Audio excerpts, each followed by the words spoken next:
This is the Red Podcast. This is episode number 56. Here's the problem. There are lots of boring blogs, books, and podcasts that don't stand out. You may have one. And if you want to stand out, we're going to tell you how to do it. This is all about how to become a micro celebrity, how to be famous in your niche. That's coming up on this episode of the Red Podcast. This is the Red Podcast. Real entrepreneur development. Make more money, work less, and live a life of freedom. No BS advice that really works. Here's your hosts, David Hooper and Laurel Staples. Laurel, do you know anybody with a similar name to you, like Lauren Staples? No, I don't know any other Staples. It's just me. Well, I've got this guy, and he's here in town, and my last name is Hooper, David Hooper. His name is David Hopper. Oh, that's confusing. Very confusing. The mailman all the time gets us confused. I was broadcasting out of a building downtown. He was working in this building. He's also in the music industry, does marketing. I would get all sorts of stuff related to him. This would happen all the time. One time, somebody said, "Oh yeah, how is David?" And they're talking about two different people. So this happens all the time, and it's a big joke between us. Today, as I was coming into the Red Studios, I get a text. It says, "Hey, how was your trip to the beach? Can you meet with me and blank, the artist's name, tomorrow morning?" I said, I think you meant this for David Hopper." Did you go to the beach when I wasn't looking, David? Exactly. You should have taken me. So David Hopper strikes again. Not only are we switching up mail and conversations, I'm getting text messages for him now. That would be like having a Laurel Stables with a B. Exactly. Yeah. Exactly. No one would get that right. Laurel, you know what would be even worse? If you had a name from somebody that all of a sudden became famous. If your name, for example, was Sarah Palin or Barack Obama or whatever the new pop star is, Lady Gaga, let's say that was your name, then things would really get confusing. It was like in that movie Office Space. Do you remember that movie, David? Yeah, with Michael Bolton. Michael Bolton. And he was so miserable about it in the movie, but it would suck if that was your name and then some stupid celebrity takes it over. Yeah, exactly. Well, we're going to talk about being a celebrity, specifically being a celebrity in your niche. I call it the micro celebrity.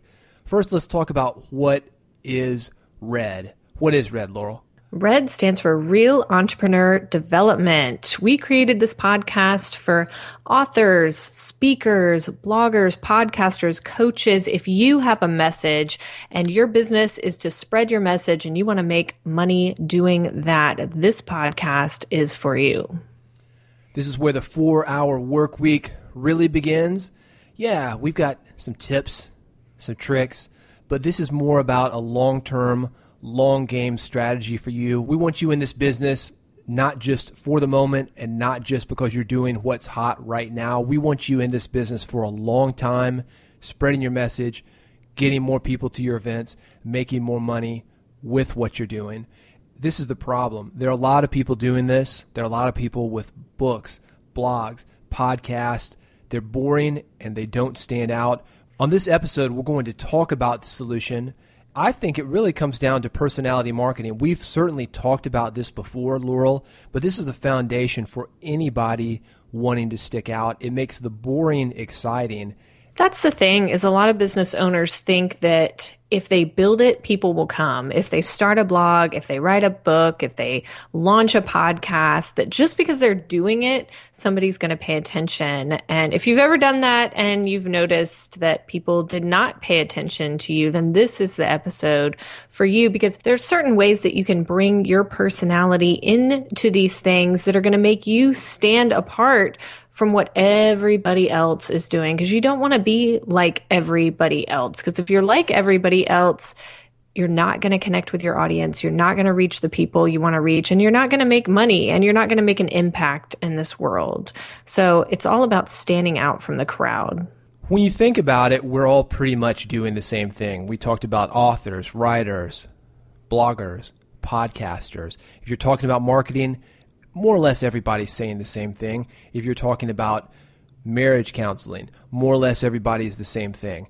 No matter what you're doing, chances are there are a lot of people that are doing something similar. Adding personality is one of those things that you can do to make yourself a celebrity in the business. If you think about food, for example, there are a lot of celebrity brands that we buy. Betty Crocker, she doesn't even exist, yet she's a celebrity. Mrs. Butterworth doesn't exist. She's a celebrity. That's why more people buy Mrs. Butterworth than any other type of syrup. Certainly the hamburger industry, which is more or less the same thing as a piece of meat in between two pieces of bread, maybe some cheese on it. Burger King, Ronald McDonald, Jack in the Box. Adding personality goes a long way. I think you're trying to make me hungry, David. I'm ready for some pancakes and a burger. Well, think about personality branding. This is what is making everybody stand out, not only just for the hamburger business, but think about clothing. You know, one of the top clothing lines last year, and you'll appreciate this being a former clothing store owner, but it was Jessica Simpson's line. I was going to say, was it Jessica Simpson? Jessica Simpson is making millions and millions and millions of dollars selling clothes at Walmart, of all places. Walmart, low-end stuff. It's not very exciting. It's the same clothes you could get there without her name for probably half the price, but just her name allows her to stand out, allows the clothes to stand out, even when they're the same clothes. I don't know. You remember that dress that I wore the other night, David, that you liked? Is that a Jessica Simpson That was dress? Jessica Simpson. No way. I got it at a consignment store. It's Jessica Simpson. Yeah. And it looked really good. Yeah, it actually did. I can't believe it. Well, now I can see how she's making a little bit of money. She didn't get any of yours. She didn't get any of my money. No. Well, David, I like that you're saying the micro celebrity, because you don't need to be a household name to stand out in your niche and to make a lot of money doing what you do. It's just a matter of standing out in your own niche and being known in your own niche.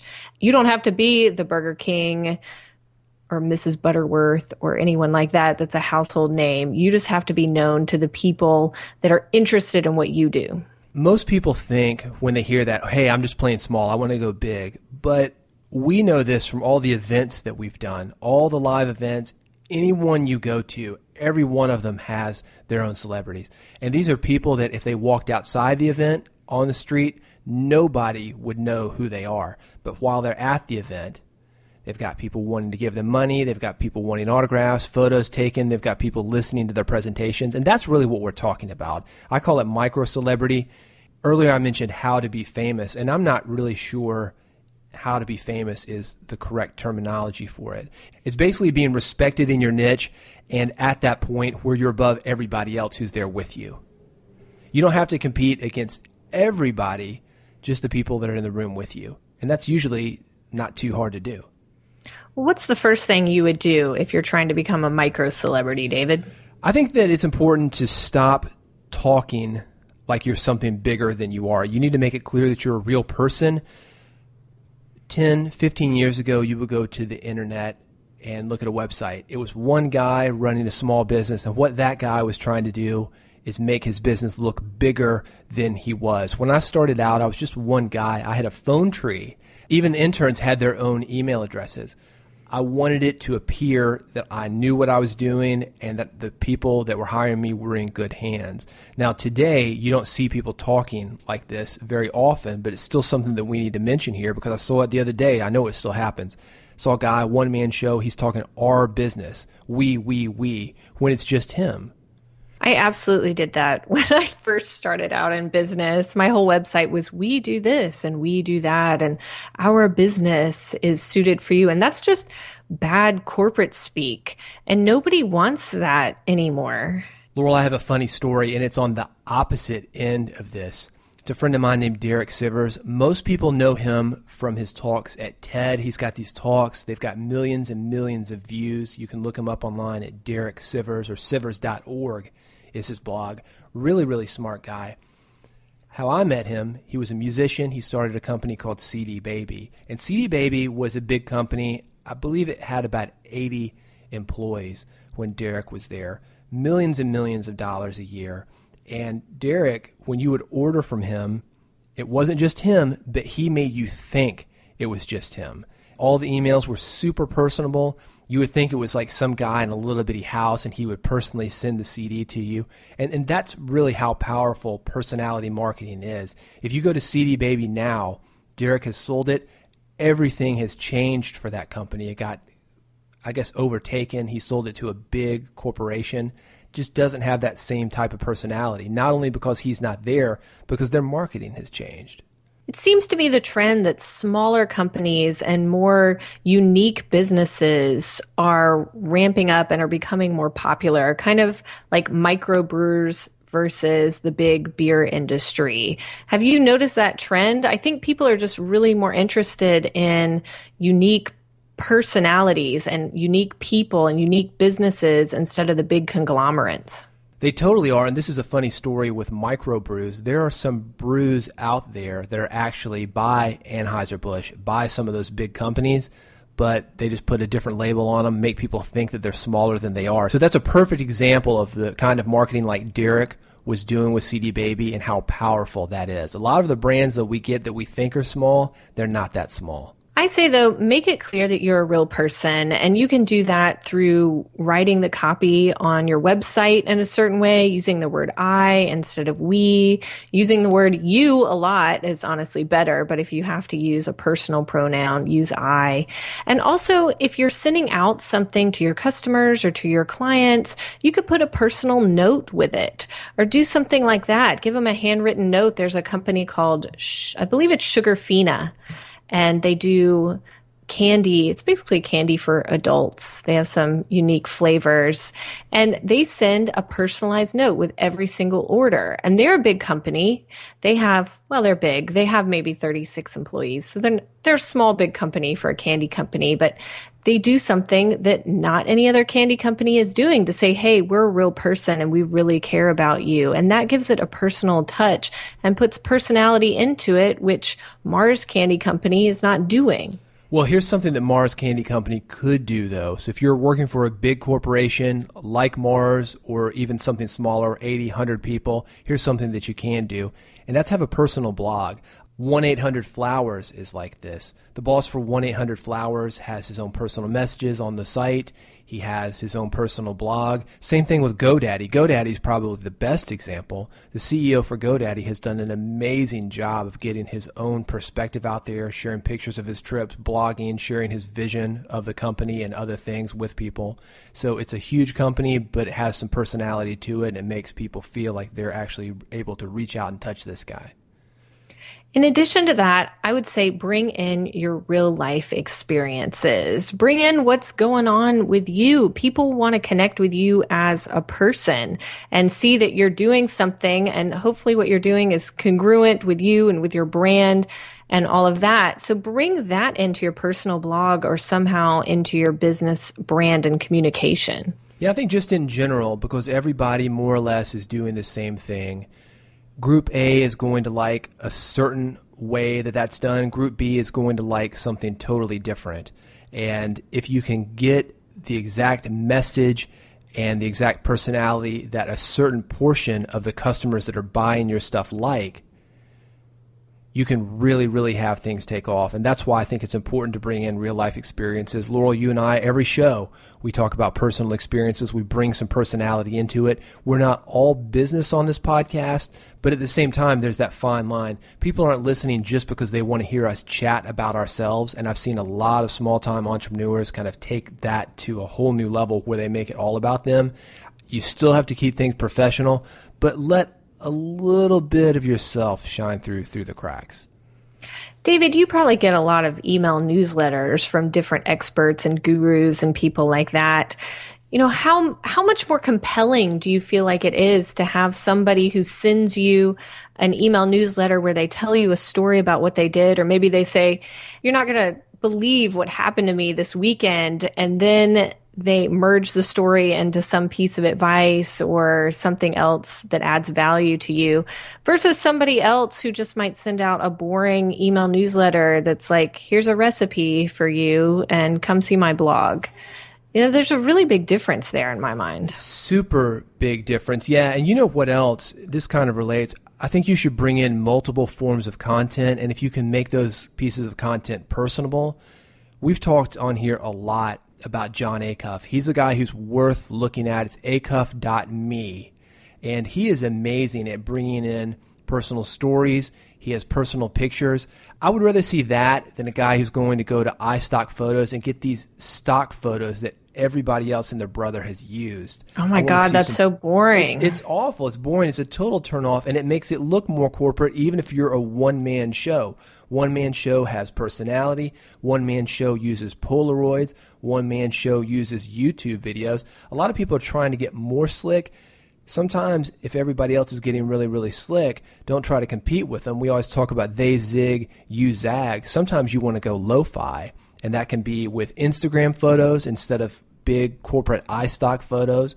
It can be with a home video that you throw up on YouTube instead of something that's really, really polished and produced. It can be with little notes on your microblog or Twitter instead of something that is using the King's English. We don't really use correct grammar here probably a lot of the times. We don't do it on our blogs. We get a lot of comments, or I have anyway, Laurel, on books from like English teachers. They'll say, oh, you're not really supposed to do this here. It's like, well, look, I'm just trying to connect with people. This is real, and this is how I talk, and I write how I talk. No, it's not perfect. And I want to make it very clear I'm not putting things like LOL or WTF in my book, but bringing a more personable touch to my writing, to photos that we post, to videos that we post, and to this podcast. I think it helps us out a lot because we are not corporate. And same for you. If you want to stand out, make the boring exciting, and be that micro celebrity, do something different than everybody else is, that's one way to do it. David, I think we've mentioned this on the podcast before, but something you do really well is for Music Business Radio, you would always post your handwritten show notes with your show on there. And I think that gives a really personal touch that shows people that you're a real person. Well, and it also shows people the process that I'm going through when I'm interviewing somebody, because you'll see arrows like ask this next and ask him about this and bullet points, and you'll see the line of questioning that I plan, and then you'll see the line of questioning that actually happens through the notes that I write on it. So yeah, that can be a great way to do it. I say just make sure that whatever content or personality that you're putting out there for your business, make sure it's congruent with who you are, with what you're selling, and with what you're putting out into the world. If you're incongruent, it's going to be hard to connect with people no matter how sparkly or shiny your personality is. Let's talk about incongruence for a minute, Laurel, because I see that a lot. I think it's one way to completely lose trust with people. And an example of that would be, for me, I'm a laid-back guy. When is the first time you saw me in a suit? 2 days ago. 2 days ago. We've known each other almost 3 years now. We're getting married in a few days, and I had to try it on to make sure that the suit fit. I don't wear suits. That's incongruent for me. But you see guys that are like me, and they're wearing a suit and they look stiff, and people are like, that guy looks so stiff. If a suit is for you, wear it. Some guys, have you ever seen these corporate guys, Laurel, and they try to dress down, and it's damn near impossible for them to do it. If you see them in shorts or jeans, or you see them in T-shirts or sneakers, it just doesn't work for them. Well, that's fine. In that case, wear a suit. But you've got to have congruency. If you're a guy who shouldn't use foul language, don't use foul language. And if you're a guy who shouldn't keep it clean, don't keep it clean. Be congruent. And that's one way to stand out. And last, I would say to keep it tight, to keep it relevant. And remember that just because you're doing something or you're involved in something doesn't mean that it is interesting to anyone else. We do a lot of things in our daily lives that are not interesting to you, to the listener. So we don't talk about that stuff. You want to make sure that you're really connecting with people by talking about things in your life that would interest them. This is the biggest thing that I used to see with musicians and creative people that I dealt with. They would think that just because they were involved in something meant that it was good, meant that it was going to sell, meant that people cared. And that's just not the case. We've certainly written those blog posts or recorded those podcasts where we thought they were good and nobody cared about them. That's just going to happen if you're putting out enough stuff. Sometimes you're going to do something that nobody cares about. But if you can keep things relevant, think about that going into it. You're more likely to actually be relevant. And we've talked about this before. Ask your audience, get to know them. And that's one of the things that helps to build out trust. The more relevant your content is, the more people are going to listen to you. And to take it back, how to be well-known, famous in your niche, and a micro-celebrity, well, it's having that matching content to the people that want to hear about it. And I think the best way to know if things are relevant is get to know your audience. And that's the easiest way to figure out what they're actually interested in is get to know them, survey them, talk to them, reach out to them, get connected with them on social media. Absolutely. You've probably heard of Motown Records, Laurel. Everybody knows about Motown. Huge label out of Detroit, really, really big in the 60s. And the way Motown knew what was going to be hot is they would trial run all of their acts. They would go to a high school dance. They would put on these parties. And they would have their acts come and perform at different high schools every Friday night. And the executives, Berry Gordy, he would ask the kids what they thought about it. Do you like it? Do you need more of this, less of that? And they would test this stuff. He had come from the auto industry. Of course, Detroit, right? He was working on cars, changed that same kind of philosophy into music. And the same thing will work for you. You test this stuff before you take it out. You make it to where it's a perfect match for what people are looking for. And the more you can do that, the more you can keep it relevant, the more they're going to listen to it, and the more money you'll make. In the end, one of the reasons that you have a business, it is because you want to make money. Otherwise, it's just a hobby. And there's nothing wrong with a hobby, but a hobby is not going to pay your bills. You can't deposit a hobby at the bank. So you want to make more money if you can bring more personality into your business, if you can have content that matches what people want, make it relevant to them, but at the same time, letting people know you're a real person, somebody that they can connect to. In the end, the reason that this is a business and not a hobby, it's because you want to bring in money. By doing what we've talked about, you will bring in more money. The more famous and well-known you become, the bigger your audience is. And how do you do that? Well, you do it by what we're talking about, making it clear that you're a real person, bringing in real-life experience, bringing in multiple forms of content with personality, and keeping the content relevant. When you do that, more people start to pay attention to your content. You have something that other people don't have, and you can make more money in a couple ways. One, you make more money for sponsorships, not only because of the reach, but because of the endorsement that you're giving a product. If you're considered cool, you can make more money than somebody who is considered non-cool.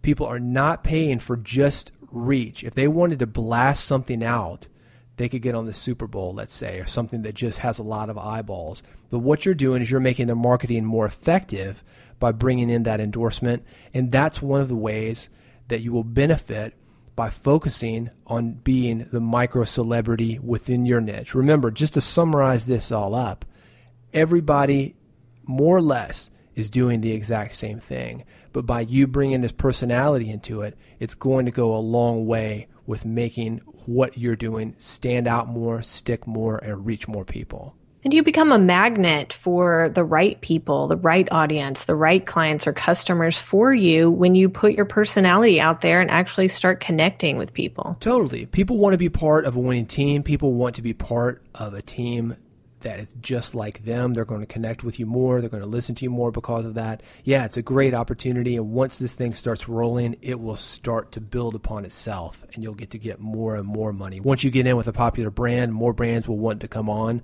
We talked earlier about Jessica Simpson. During her heyday, and strangely enough, really this is her heyday. This clothing brand, tens of millions of dollars a year. It's stupid money. But when she was really, really well known, she had the MTV show and hit records and everything, people were just throwing money at her right and left to endorse products. And that builds upon it because they see that it works for one company, so the other person wants to get in on it. Won't only work for her, it's going to work for you too. Advertisers love that stuff. Once they see somebody else there, that's the social proof that they need to work with you as well. Final note here is when you put your personality out there, it can be a little bit scary and you can feel like you're going to get rejected by people, and you are. And that's just a part of it, because you want to get rid of the people who just aren't into you and aren't into what you do. And you want to just hone in on the people that really are. So don't be afraid to alienate some people, to repel people when you start to really integrate your personality into your business. That's just a part of the game. That's right. An enemy actually is going to help you, because that's going to make the people that love you even more. We all love to have enemies. So what can people do, David, if they have questions for us? You've got questions, you've got comments, you've got suggestions for future episodes. We are always available to you. The best way to get in touch with us is via the Red Podcast website, which is redpodcast.com. We're trying to build a community of real entrepreneurs, the people that are working it, the people that want to be here 10 years from now, not just going for that quick money grab. And if that is you want to help us to build the community, we'd appreciate you going to iTunes. Just pull it up on your app, search for Red Podcast, and leave us a review. Let us know how we're doing online on the iTunes app. And that way we'll come up more often in search results, come up higher on the page, more people will find us, and we can build this community. And the bigger the community is, we all benefit from that. Thank you for listening, and we'll see you next time on the next episode of the Red Podcast. You've been listening to Red Podcast, Real Entrepreneur Development. Subscribe today using iTunes, Stitcher, or via RSS at redpodcast.com.